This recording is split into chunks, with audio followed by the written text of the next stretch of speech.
check out this Dick Tracy You'll comic love it. because I like the fact that you bring up that it actually addresses people being put in that situation to sign away their rights because that's such a serious issue that I think often when people hear those stories, I think it will start to raise public awareness about what's really going on here because you're in this situation where if one person in your neighborhood does sign on, you're done. I mean, that's it. Like everyone's going to be, affected. It's like a milkshake in a straw, if you will. And, you know, these people are coming. They're very persuasive. They show you these big numbers. It's so easy for someone in the neighborhood to give in. And then what do you do?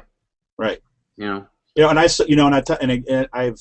have family who's up up by Ricketts Glen area, and some of them who have sold their mineral rights. Hmm.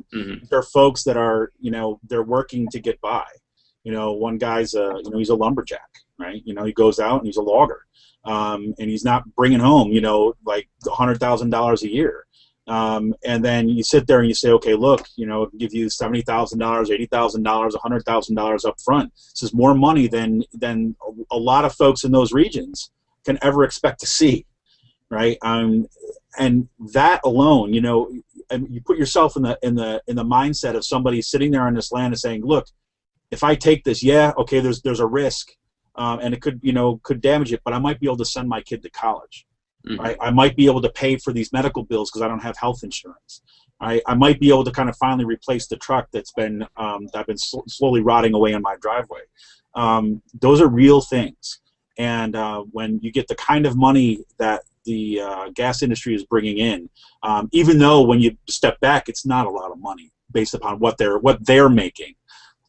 But it is a lot of money to a lot of these folks in these regions that have seen their entire area kind of decimated, as we've seen the kind of unions broken. We've seen the offshoring of jobs through NAFTA and other free trade agreements. And the coal companies just leaving behind their waste. That's the kind of thing you got to address.